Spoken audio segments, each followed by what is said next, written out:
You are listening to Contesting Wrestling, the podcast where I'm like, the fuck is up with wrestling? And then two of my oldest and closest friends are like, you don't need to be that hostile. And I'm like, no, I do need to be hostile. It gets people in, it draws people in, and I have a lot of feelings about wrestling. And they're like, well, we do too, because we love it. And that's the central tension inherent in this whole thing.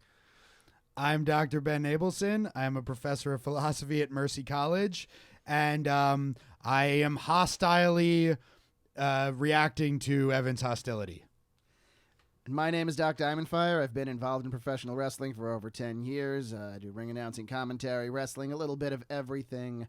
I try not to hold any hostility. I just have answers and a lot of feelings myself. So let's get started this week, huh? Yeah, and I think this week perhaps you will be slightly less hostile, Evan. I am actually. The thing that I'm hostile about is that I'm worried I'm either getting Stockholm Syndrome or we are chipping away at the central theme of this podcast. Because you know what? I liked today's match. Good. I enjoyed it. I had a good time watching it. So this is Evan's first taste of legitimate puroresu, Japanese professional wrestling. The match is Shinsuke Nakamura defending his International Wrestling Grand Prix Intercontinental Championship. You can just say IWGP, Ben. All right. They do. I'll do it after this one time. I'll do it. All right. Anyway, so it's Shinsuke Nakamura defending his Intercontinental Championship against Kota Ibushi at the New Japan Pro Wrestling, that's NJPW, Wrestle Kingdom 9 from January 2015 in the Great Tokyo Dome. Tokyo Dome is a huge venue. I want to say right up front, it's been a while since I've seen this match, and I knew this just because I follow the business. But man, the latest Tokyo Dome show from this January was a much more full building, and you can see it. Not that this match wasn't well attended, but like they're on the upswing heavy. I was there for this year's one in January, and it is the largest enclosed space I've ever been in. I was going to ask how popular is this in Japan? Like how? Well, they're not running the Tokyo Dome every week, but it's getting more popular now. It's been, Japanese professional wrestling has been a thing for decades that ebbs and flows just like in America. But New Japan Pro Wrestling in particular have been on a tear the last several years. Like every year for the last 6 or 7 years even, their business has gone up after a big slump in the mid-2000s. Yeah, they were big in the 90s. Then they dropped. They were clearly the number one wrestling promotion in Japan and making a lot of money in the 90s. Then their dominance was challenged by some other organizations for a while in the 2000s, and in general, business wasn't as good for Japanese pro wrestling. In recent years, they've had a bit of a boom, and they've been making inroads into the United States wrestling market. They actually just, as of recording this podcast, within a couple of days of recording this episode, they just announced that they are opening an American subsidiary. Yeah, they put out a map with different, I don't know how to describe it, different, bands that they're going to be touring up and down the coast and a little bit in Middle America. They really want to have a heavy American presence. They had a partnership with another organization, with the American Independent Organization. They had a partnership with the American wrestling organization Ring of Honor, which was fruitful for a while, but Ring of Honor's business has gone down in recent years, and it is no longer to the benefit of New Japan to be working with them. So now they're just doing it themselves. Is their partnership still there? I think it might be over by now. I mean, I wouldn't be surprised if they wind up making a killing in the States because, look, I know I'm not really a fan of wrestling. I maybe have different tastes in it than people who are longtime fans, but this match kind of just seemed like a better version of American wrestling. I don't know how else to describe it. I thought you'd like it. It was clearly it was subtle the ways that it was better. Because it's not radically different. It's still professional wrestling. To that point, our bad match that we're covering today, which isn't, I don't really think is a bad match necessarily, but by comparison, is not nearly as good as the good match, and also was just largely disappointing for the fans that were very excited for it. Is also Shinsuke Nakamura, but this time challenging AJ Styles for the WWE Championship at WrestleMania 34 in 2018. So that was after Nakamura had left New Japan and gone to the WWE. Now, whenever we broadcast this episode that week, we should, in the premium episode that we do, we should watch the other Nakamura AJ Styles match from the Tokyo Dome a few years beforehand. You can compare the two. Yeah, from Wrestle Kingdom 10, actually, a year after the Ibushi match. Yeah. But so this Wrestle Kingdom 9, was the first one that was broadcast on American pay-per-view with English announcing. So that was sort of the beginning of them trying to make their inroads into the American market. I will say I watched this match with the original Japanese commentary. We insisted on it. Yes. Yeah. I historically have, I pretty much ignore the commentary. I don't really find it useful. Sometimes I find it very insulting. And also I feel like a lot of American commentary is sort of in the classic American sports style where it just doesn't feel very dynamic. Like they just don't. They have a constant hum. They pick one energy level. It's the energy level of a pitch man in a 30-second commercial, but after those 30 seconds, it's not effective anymore.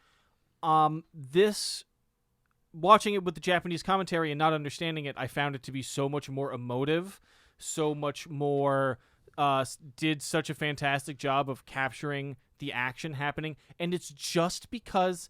I mean, God damn it! Just they know how to make their voices go up and down. They know how to sound excited when they should be excited, and they know how to sound reserved when they need to be reserved. And I was wondering, I'm like, oh, maybe if I understood Japanese, I wouldn't feel that way. Maybe they're saying dumb shit. I don't know, but it was so much better. It was the first time I've watched something with commentary and felt like the commentary added something. The American announcer, Jim Ross, I think we've mentioned before, many people consider him the greatest announcer of all time. He could do that in his prime. He's actually one of the announcers on the English commentary. You can find a video of this match on the internet.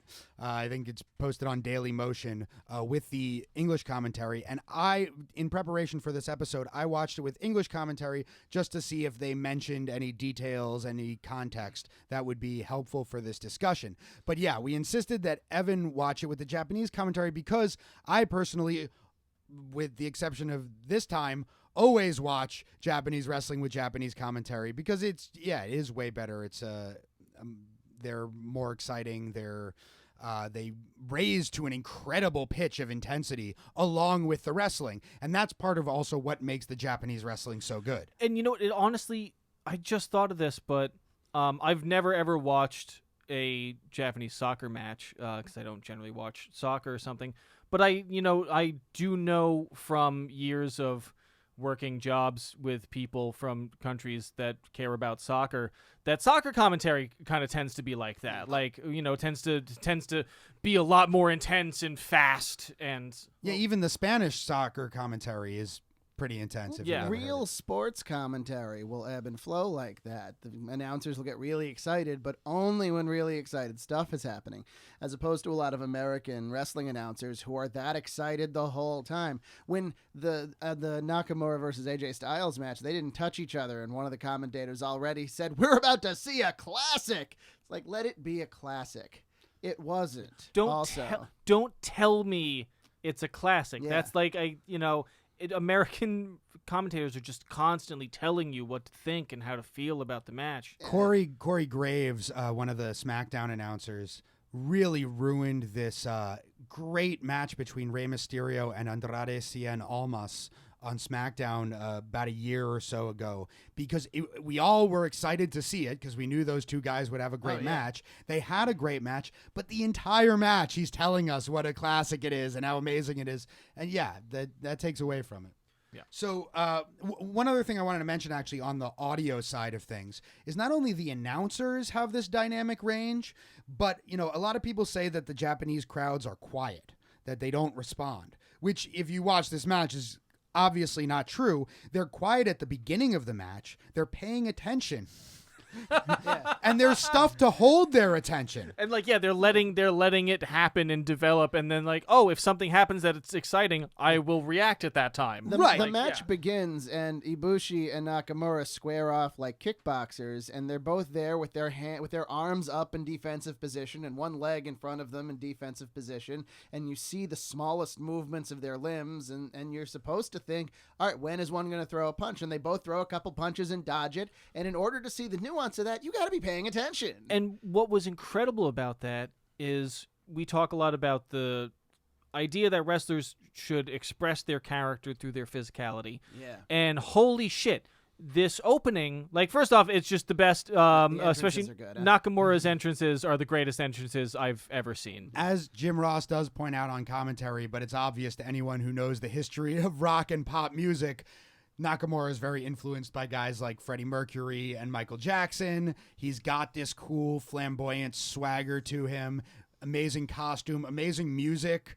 Both the Japanese and American themes are memorable and exciting. Yeah, his physicality is reminiscent of, it's sort of like a rock star thing. He almost has a bit of like an Iggy Pop kind of that way. And like the way that he's built, I mean, at first I was like, is he even in shape? I can't really tell. And then he clearly is. He's a little trimmer in the WrestleMania match. But everyone's a little trimmer. I don't know if they all like started going vegan or something like that. I think it's just like he's around people who are dieting like that, as opposed to. I mean, Ibushi looked incredible. Well, and that's the thing. Like, in that little opening bit where they're sort of trading some blows and kind of circling each other, Nakamura really expresses this sort of like snake-like, unpredictable.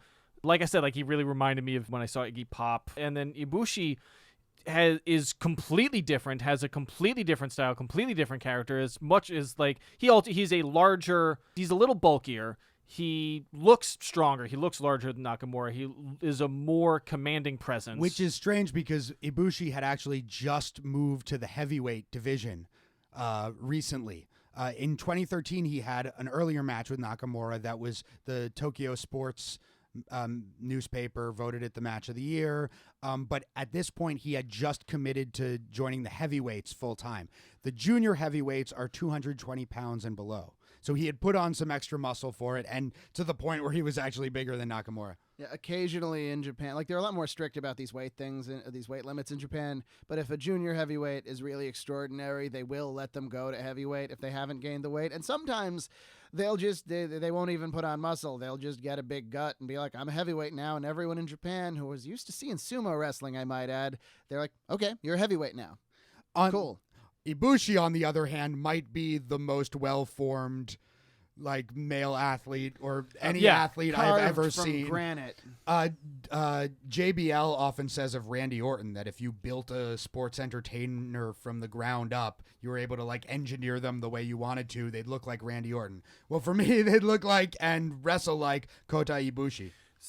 So then, when they actually start wrestling, my first thought was that American wrestlers hate each other. Right? Right. American wrestlers express like hatred, anger, a desire to, injure, man. That kind of thing.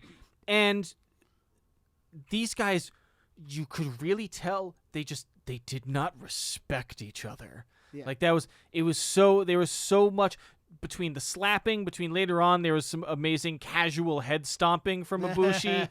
There's just like it really drips that they're like, oh, I think fucking nothing of you. So the context for that is interesting too, because Kota Ibushi came up in this wrestling promotion in Japan, DDT, Dramatic Dream Team, that's largely known for its comedy. And Ibushi is one of the most creative, artistic wrestlers who explores these kinds of weird, absurdist types of matches. He'd have matches in parks, in the middle of street fairs. In the woods. In the woods, he had a match. He had several matches with this inflatable doll, Yoshihiko, that we've mentioned a few times by now. I think If that you are watch brilliant. the package before the match, I couldn't understand what Nakamura was saying, but he talks about that, and they show clips of it. And I believe Nakamura is being like, "You think you're so great? You had this match with a blow-up doll. Come on, I'm really the best, and I have the belt to prove it." You actually hear at one point when they're showing those clips, Yeah. the announcers, the only English word that I heard pop out was entertainment. So they think of that as entertainment wrestling, which is funny because that's how Vince McMahon thinks about the WWE. Yes. Sports entertainment. So yeah, so wrestling. That's like what my father did. So yeah, as Doc pointed out, Nakamura is clearly ridiculing Ibushi for his past in comedy wrestling, and Ibushi is responding with disrespect in kind. He runs out and he attacks Nakamura, challenges him to this match, hits him with a German suplex hold, which is sort of the most basic and sort of clear sign that you are a properly trained wrestler. So it has that connotation to it. You can both deliver and take properly a German suplex. And then he mocks many of Nakamura's mannerisms, his yow catchphrase, I guess if you can call it that. And The way he holds his hands and stuff. and during the match, Ibushi does a bunch of Nakamura's moves too. Oh, wow. Okay. I didn't even pick up on that. That's the kind of thing that comes with context. Although the match was still very good without context. Well, it's the thing. It seems like just in terms of little stylistic things, like it moved at a pace that I really appreciated. Wasn't too fast paced. Like it was able to breathe. When they did spots, they were executed really well. There was a good number of spots where it didn't get exhausting, but it was consistently interesting. I really like that there are more strikes. Yeah. And that the strikes kind of look like, it's not like They're not punches. Yeah. Punches look fake because if you punch a guy 10 times in the face, he should be dead. Yeah, exactly. Right. Like that's wrestling punches look so fake that even when you're buying into it, like when they do them, you're like, oh, dude, you don't even have to do that. 20 minutes into the match, Nakamura drills Ibushi with a punch, and the crowd pops big because instead of these forearms and like martial arts strikes, he like distracts the ref and then punches him in the face like a dirty fighter. And that's what makes a heel in Japan, not you're some megalomaniacal, evil. Well, I mean there is evil. Evil is cool. But you just Is he even a heel? Well, there's a guy who's just named Evil. Yeah. He's very good. He's been getting better. He comes out, everything is evil. Yes. It's great. It's great. He's great. By the way, Nakamura is known for his knee strikes, Yeah. particularly what was called in Japan the Bombaye knee strike, which has been renamed the Kinshasa in WWE. Both references to Muhammad Ali. Oh, nice. And that's one of the moves that Ibushi uses during the match as well to kind of mock Nakamura. I thought it was funny during the American commentary, Doc, you'll like this. Yeah. JR says, I remember when Mr. Wrestling 2 first used the $1 million knee lift. The knee lift. And yeah. I thought, there's definitely nothing else you could do with your knee in a wrestling match. Nakamura proved that wrong. There's a lot of. I think that's where the similarities between Nakamura and Wrestling 2 end. And it's interesting because it's not like when they are doing the strikes on each other, it doesn't look like martial arts and it doesn't look like street fighting. It kind of looks like its own thing that I found it was hard to really. It's hard to describe it physically, but it just looked interesting. They looked like real strikes, but it also looked like they weren't necessarily hurting each other. Looked like it was a sustainable thing. I don't know, and it was We call that snug in wrestling. I like Snug. that. There's stiff, which is when you really pop a guy. You don't want to be stiff. There's snug, where you're making contact. You can feel it, but all your teeth are still there, and you don't have to get any stitches. And there is like a headlock spot, but Nakamura works the headlock the whole time with intensity and pretty quickly transitions into like 3 different moves, a couple of pinning combinations and then another kind of headlock, and it's constant activity. Whereas in the other match we're going to watch, there's definitely a part where AJ Styles just puts him in a headlock and keeps him there for a while. All of the reversals and stuff like, and this were really engaging.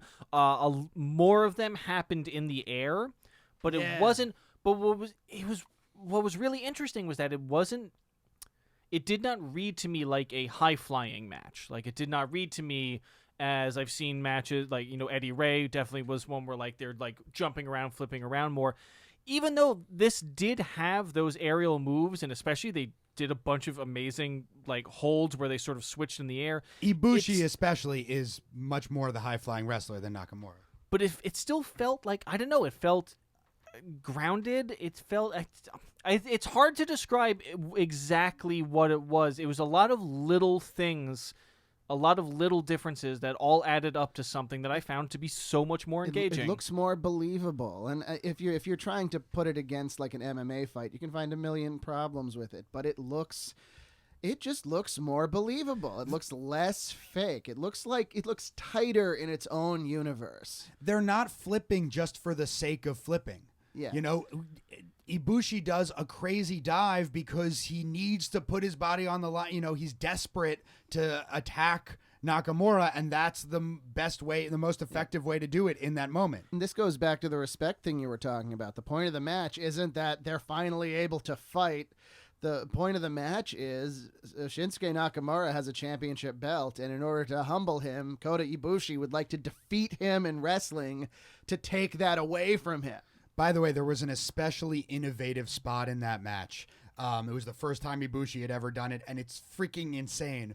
When he's standing on the top rope and Nakamura is on the apron on the outside, and he puts his arms around him and picks him up and German suplexes him over his head into the ring while standing on the top rope the whole time. Yeah, the body control is incredible for stuff like that. The ability to move so much weight from point A to point B on an unbalanced surface, even if Nakamura's jumping or whatever, like the fact that he didn't just fall is amazing. By the way, Nakamura does have an MMA background. Jim Ross mentions in the English commentary that he was like 3-1. Oh wow. Yeah. Nakamura's a real tough guy. He looks unhinged, like the way that he fights. It really comes across that he's like, I don't know. I guess he looks like an anime villain, and that's on purpose. It's interesting because early in his career, he was criticized for being too bland, and he actually had a match with Brock Lesnar rather early on during like his Nakamura's first championship run. Years ago, Lesnar was in Japan a little bit. And Lesnar pretty much squashed him. Like, it was very one-sided. Nakamura didn't have anywhere near the pull that he has now. I mean, we have talked about, and we'll talk about more, the racism inherent in the American scene in wrestling. In Japan, they love bringing in the huge American white guy and treating him like Godzilla. And they do, and then somebody beats him, and it's like, yay, we beat him, and there you go. And Lesnar was no different, except when it came time for Lesnar to lose, he just didn't go back to Japan.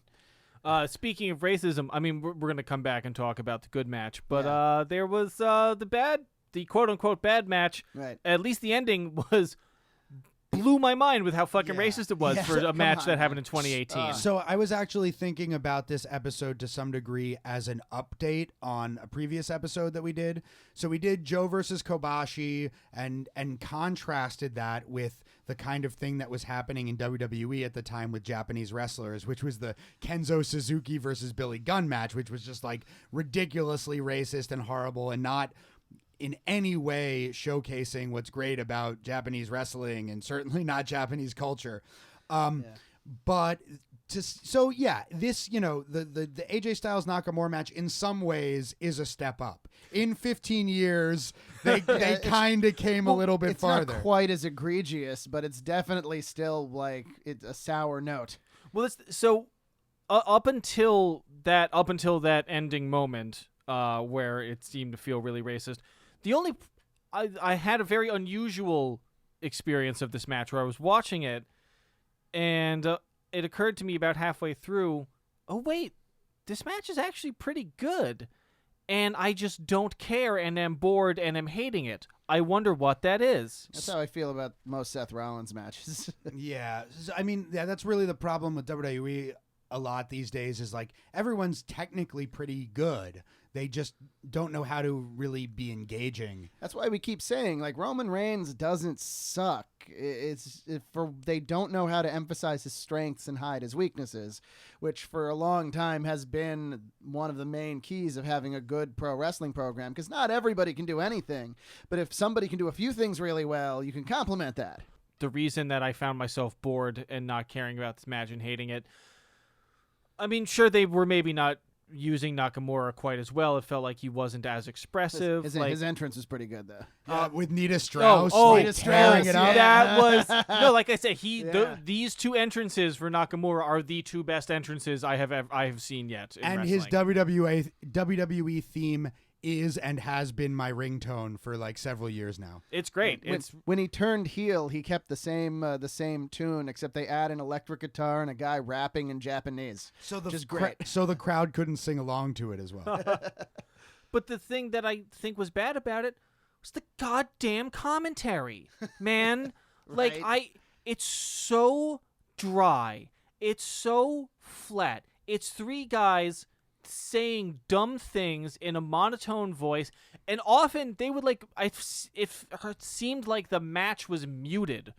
Well, and just to have the three of them talking, and then it would like go back to them, and they were just saying like inane shit. And I realized here's my lukewarm take for this episode on how to make wrestling better. Yeah.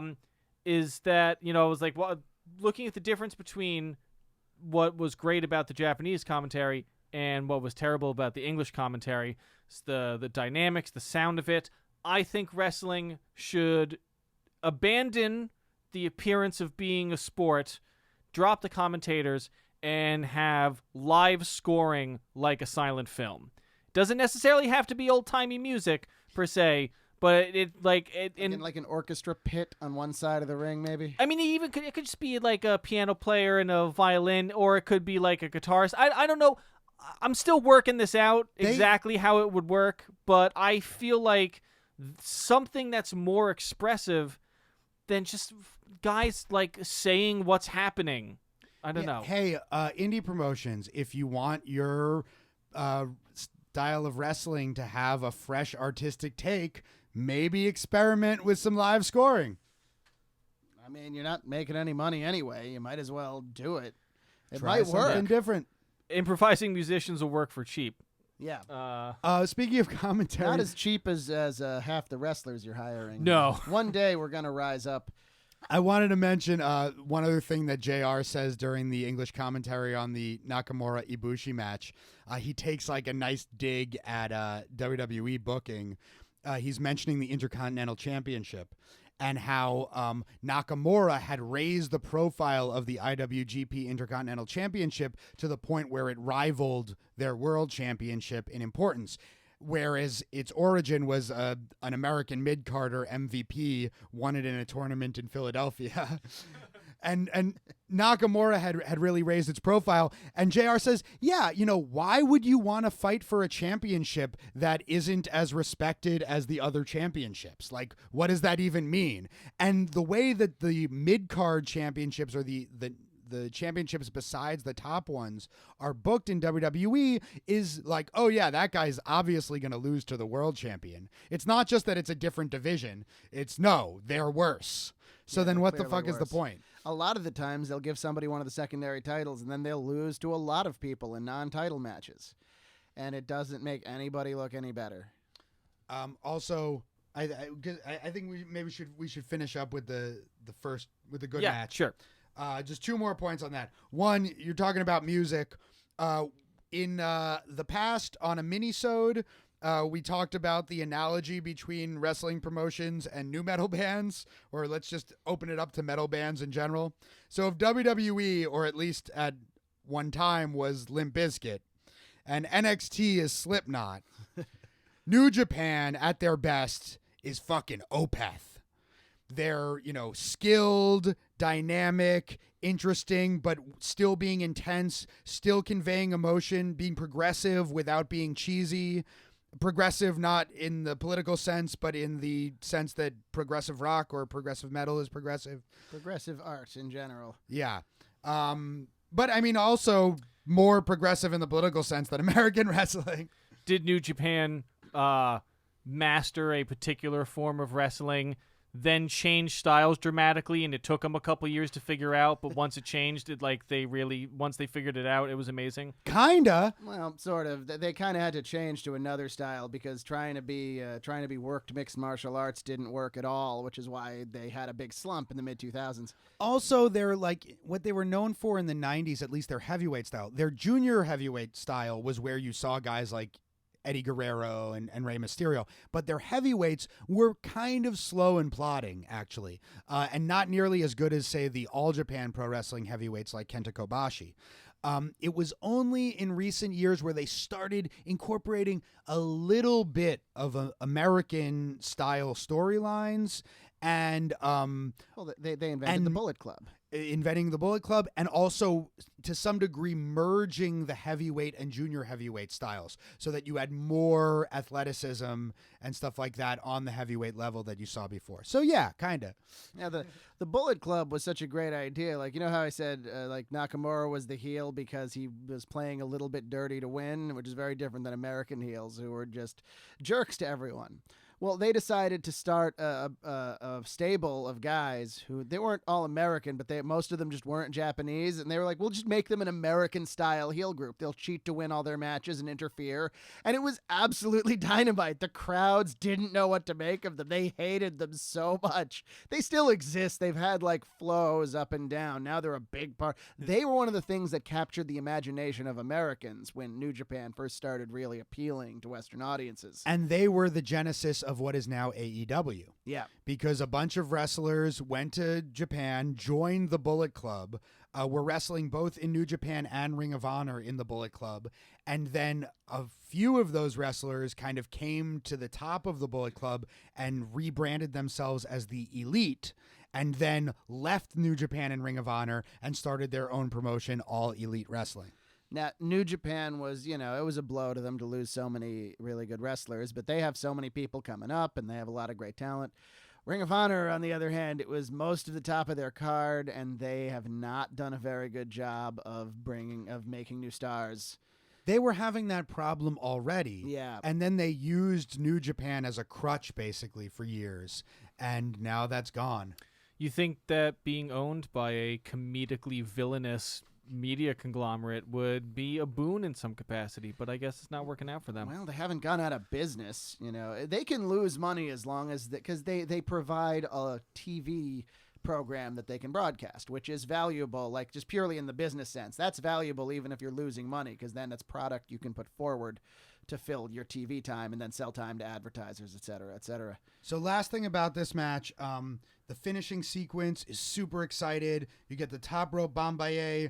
Kota Ibushi pops up with fighting spirit, which is a sort of Japanese wrestling trope. The guy suddenly, fires up with energy that he didn't have before. But then they kick each other in the shins, which is really brutal looking. And that really happens in kickboxing fights, or any fight where you could kick. Two people throw the same kick at the same time, and they hurt each other. But Nakamura recovers, hits Ibushi with his landslide slam, which is like a fireman's carry. The guy's on your shoulders, and then you twist them around and then slam them on their back or the back of their neck. He does that to AJ Styles in the other match as well, but Ibushi just waits so long to tuck his head that it's a extra dangerous version. But by the way, speaking of Nakamura's rock influences, I wonder if Landslide is a Stevie Nicks reference. That would be that would be pretty great. I could see that. I could totally see that. I could see him, dressing in long flowing robes and looking in the mirror and all that. And speaking of the disrespect that Evan mentioned, at the end, they fist bump. Like, all right, I kind of respect you a little bit, but Nakamura's still a dick. He shoves him in the face. It's pretty great. Nakamura's like, yeah, look, I'm the champion and you didn't beat me. Just like I said, you weren't going to beat me. And Bye. he never has. And he never has. And Ibushi's a genius, and Ibushi is headlining one of the Tokyo Dome shows this year with Kazuchika Okada, and good for him. But that's today, not several years ago. And in Japanese wrestling, you find there's much more of a sense long-term of progress for guys that are really good. As opposed to a lot of the times in American wrestling, you'll see someone who's really good for years and they're just slotted. That wasn't the case until recently, though. Yeah. Japanese wrestling was notorious for never putting the new guys over the old legends. And it was only when they started doing that in New Japan that business started to pick up. Oh, yeah, Okada wouldn't be the star that he is if they didn't tell the years-long story of him trying to beat Tanahashi, and then he beat Tanahashi. And Evan doesn't know any of these people, but he will one day. So Nakamura leaves New Japan Pro Wrestling. He gets signed to the WWE. He comes to the WWE. He shows up in NXT. He has this dynamic new style that no one's really ever seen in America. This is the first time since Kenzo Suzuki in 2004 that they really tried with a Japanese wrestler. Almost. So they had signed Hideo Itami, who was Kenta in Japan and is now Kenta again in Japan. Not Kenta Kobashi, a different guy. Kenta is a rather common name. Yeah, but trained by Kenta Kobashi. Yes, and his trained real by name Kenta is actually Kenta Kobayashi.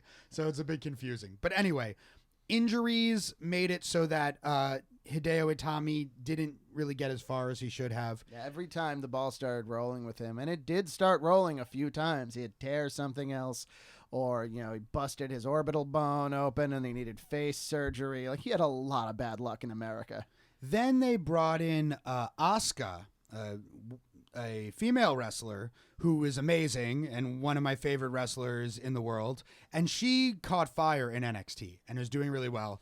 And then they brought in Nakamura. So Nakamura and Asuka were sort of simultaneously owning NXT, and everyone loved them. They sold tons of merchandise. Everyone was super into them. Then they came up to the main roster. For a while, it was going pretty good. At the Royal Rumble event, they had the first ever Women's Royal Rumble along with the Men's Royal Rumble, and Asuka and Nakamura won their respective Royal Rumbles. It was clearly the best time to be a Japanese wrestler in America in the history of American wrestling. Ever. And they weren't stereotypes. They were somewhat well-rounded characters. To some degree, they were limited because their English was limited, but they just let them talk in their heavy accents. And I would probably rather they just let them speak in Japanese. Absolutely.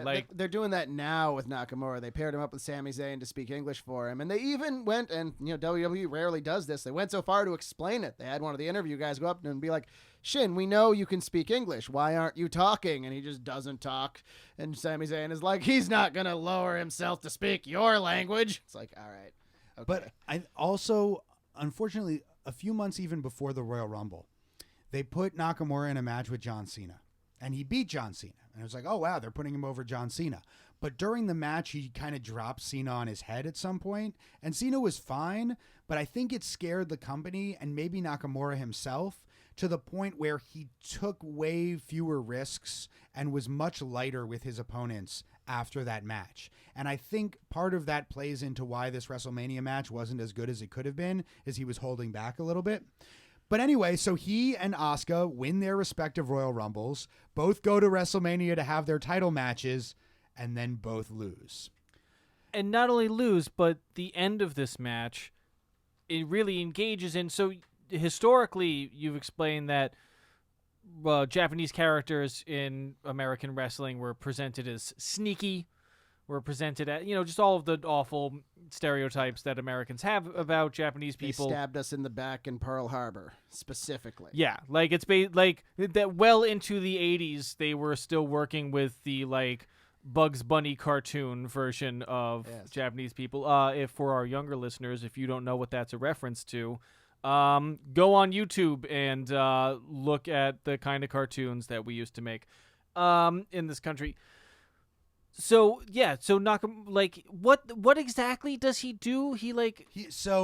They shake hands, and then Nakamura drops to one knee like he's bowing to AJ. Oh, he gets the belt. He drops to one knee like he's bowing to AJ, which is already like, oh yeah, the Japanese guy is bowing to him, but whatever. He hands him the belt, and then they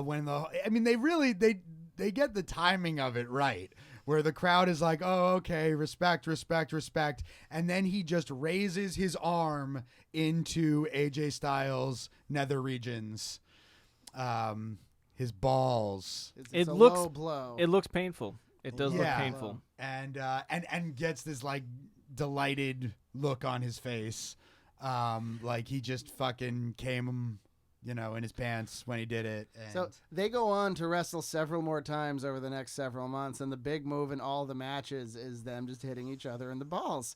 When one of the matches, they hit each other in the balls at the same time, and then they both fall over, grabbing their crotches like a Family Guy routine, just laying there. Ow, So this- ow. this These are became a two theme. these are two of the greatest wrestlers in the world. Yeah, AJ Styles in his own right, and I've never been a huge AJ fan, but he's breathtaking. He knows exactly what You he's know, doing. He's a little too Southern good old boy Yeah. for me, but he's a great professional wrestler. I will say, truth bomb time. Yeah. AJ Styles has beautiful eyes.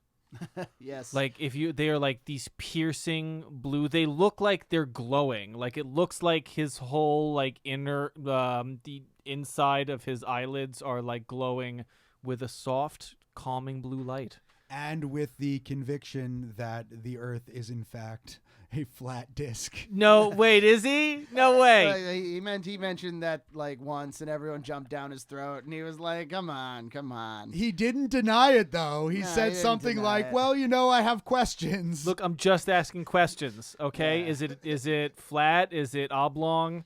He's definitely a full-on born-again Christian. He's like I one of don't even think he's born again. I think he's just been real Christian his whole life. he was just born was born- all the yeah, he way was the born first all the time. way in. He married, I think, his high school sweetheart. They have like 4 kids. See the tattoos on his body with all the dates? Those are his kids' birthdays. And he's very traditional American Christian from Georgia. He looks like if Chris Gaines was a wrestler. Do you know who that is? I know exactly who that is. But yeah, Nakamura and AJ, they had this great Wrestle Kingdom match at Wrestle Kingdom 10. Not as good as the Ibushi match. He's really into Christian rap. His theme song is inspired from the Christian rap artists he really likes. Well, isn't it DMX? No, it is not. Where did you get that? Was No, I'm pretty DMX? sure it's DMX. It is definitely. Is DMX a Christian rapper now? No, That wouldn't that is- surprise That me. is not DMX. It's totally DMX. Sing AJ singing. You don't want. They don't want none. They don't want none. That is not. They don't DMX. want none. All right, where did I hold on? The former WWE women's wrestler Victoria's theme was in fact sung by Nicki Phenomenal Minaj. Sunshine is AJ Styles plus DMX. That is his song. I'm gonna have to look into this because I feel like we would have heard more. We have to Oh, we're edit gonna out get all of sued. this. Yeah. Don't Oh yeah, actually- I'll have to mute that. It's fucking DMX, dude. It doesn't sound anything like DMX. I mean, when was the when you think of DMX, you are thinking of music that is 20 years old. A lot can happen to a voice box in 20 years. This is true. This is true. All right, While there were reports that I guess I heard that the entrance theme features samples of Ain't No Sunshine by DMX, that is not the case.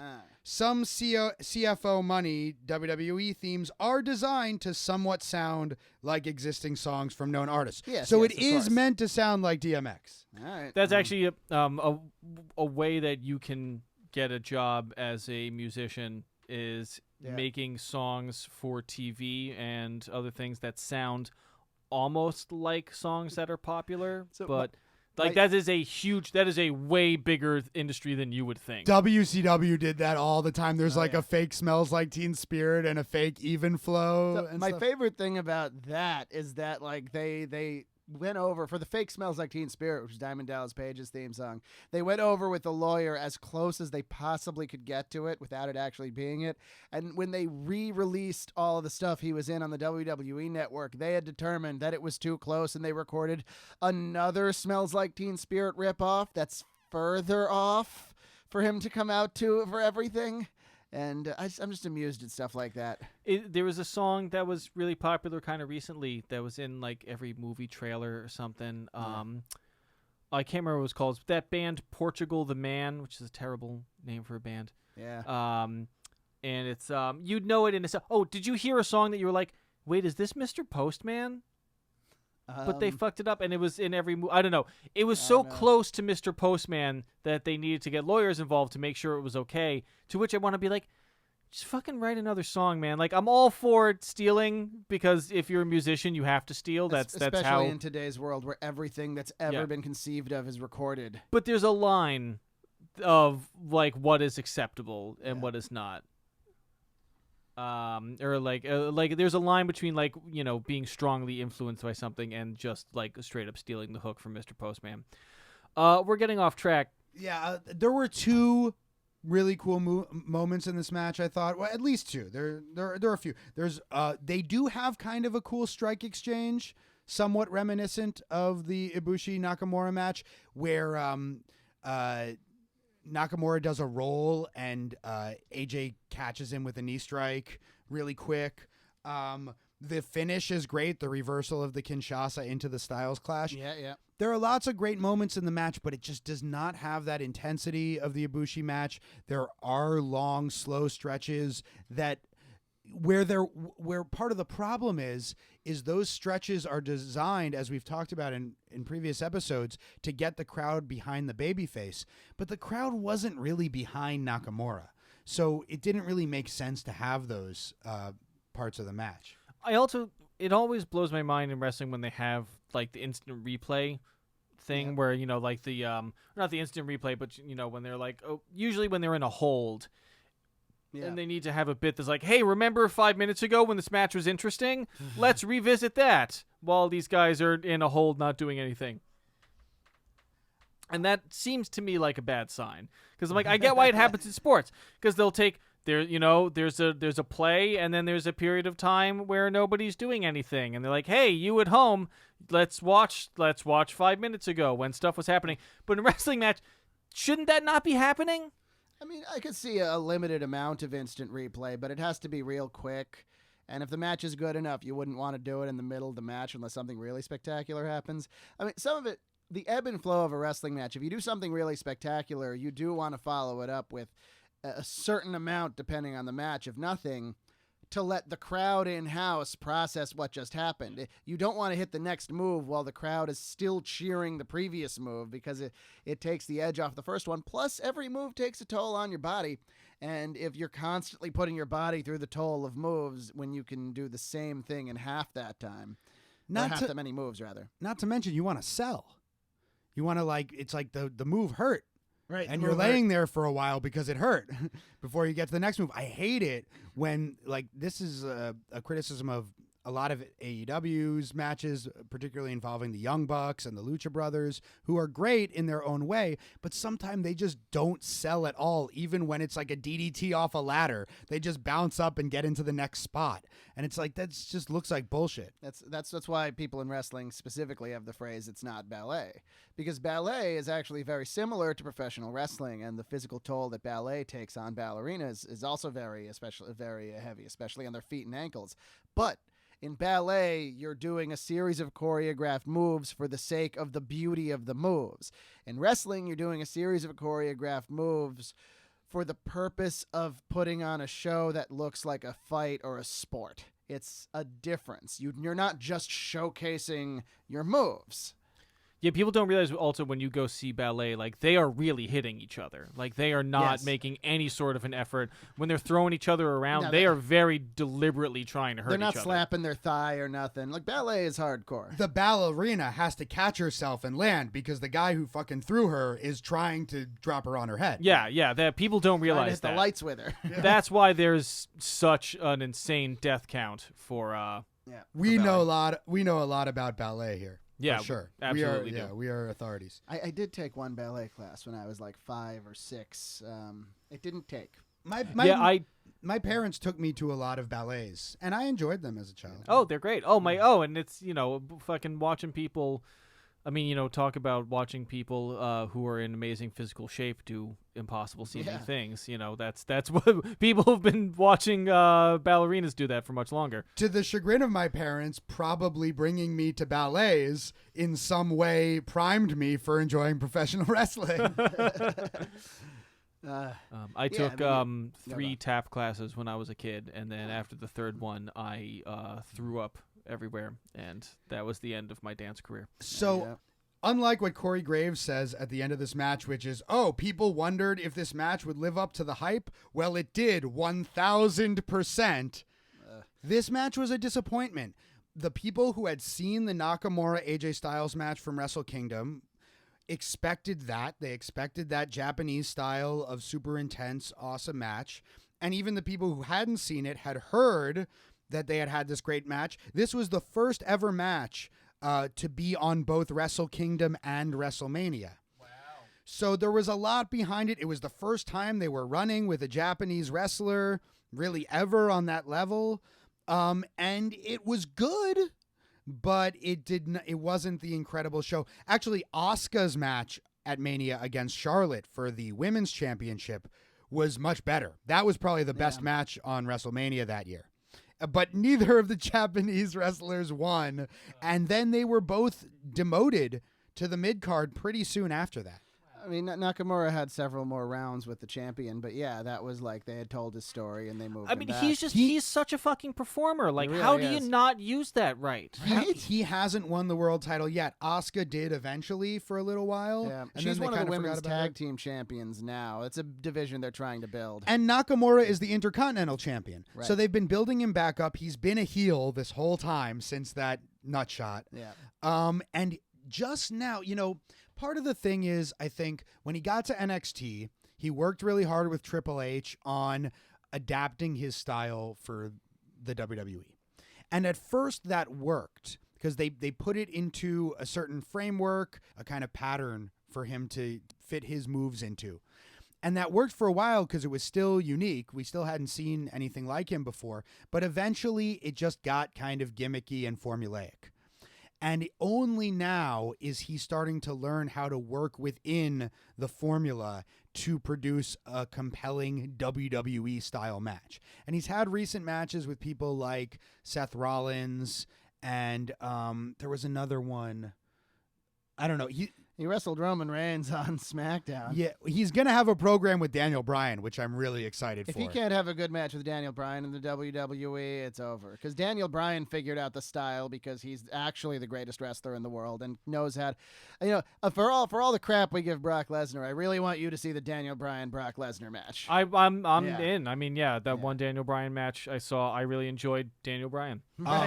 Daniel Bryan was actually pulling for a match with Nakamura when Nakamura was still in New Japan. He's like, dude, they got this guy over in New Japan. I really want to wrestle him. So it's finally going to happen now. Oh, yeah. But the sad thing about the Nakamura thing is that I think in Vince McMahon's head, he failed as just the Japanese hero who's a great wrestler and is an artist and is a rock star. And he's like, oh, well, we got to go back to the sneaky thing because that's the only thing that he can get over as. And that's really sad. It's terrible. Vince fucking McMahon. Right. What are you doing? All right, well, this has been a very illuminating episode, I gotta say. I expressed some concerns about, I don't know if it's Stockholm Syndrome. I don't know if you're successfully getting me You're to developing a enjoy taste wrestling, for but it, this was cool. I look forward to doing more New Japan stuff. I like that this is on YouTube, and that, I mean, I watched it through Daily the Motion. or Daily Well, Motion. I watch mean, it on New Japan World. well, no, I also watched it on Yes. New Japan World, but I just like the fact that this also is accessible Yeah, to you our can listeners. find a lot of this stuff on the internet wherever you find your videos. I'm sure. New Japan hasn't had quite the reach yet to be able to scrub all pirated versions of the matches off the internet the way the WWE has, at least in America. The way that WWE really has to constantly be on that kind of thing.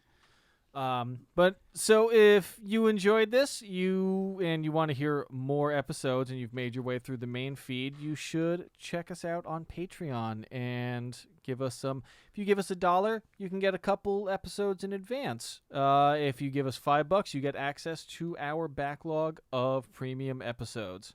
and more episodes in advance, I think. We will have a premium episode that is a complement to this one, where we will watch that Nakamura AJ Styles match and then something else that's relevant. Yeah, soon enough for you Poro fans, we're gonna show Evan the four pillars. But I wanted to show Evan something more modern first before we get into like the deep cuts of the '90s and the super long, intense matches with Kenta Kobashi and Mitsuharu Misawa and so on, because they're great, but they are a bit much. I'm excited to see what that Yeah. version of a bit much is after. Well, I mean, you used to be like, hey, listen to this band, and it was 30 minutes of them playing one or two riffs, and like, it's great, but you need some context before you can really get into that kind of thing. Sleep is fucking awesome, man. Yeah. Now I just listen to bands that have 20-minute songs with 57 riffs in them. I mostly listen to video game soundtracks on YouTube. They like the DJ Cutman lo-fi hip-hop station. I'm a much calmer person than I used to be in some ways. I like Mark Lanigan and occasionally Lana Del Rey. And also fucking yeah. metal. Don't get it wrong. I'm Dysrhythmia. tomorrow. We're recording this right now on October 24th, and tomorrow, the new album from Leprous drops, a band that has become progressively less metal as time goes on, and I fucking love it. And Evan, we hopefully I'll be able to get tickets in the morning, and we can see Devin Townsend and Haken, which is another band you yes. really like. Yeah, I've been meaning to get into Devin Townsend for like 20 years, and I never have, but I fucking love Haken. Devin Townsend has some crazy stuff. He's one of those guys that has amassed a very deep catalog Yeah. by now, and if you can plumb it properly, it's very creative. Eventually we'll just start a metal podcast to go along with this. So this has been Contesting Wrestling. Support us on Patreon. Follow us on Twitter @ContestingW. Tell us what we got wrong. Tell us what we got right. Tell us what you want to see, what you want to hear, what you think I should watch. If you think I'm a dumbass, actually don't tell me that or not. Oh, by the way, did you like this match more than Eddie Guerrero Rey Mysterio, or is that still your number one?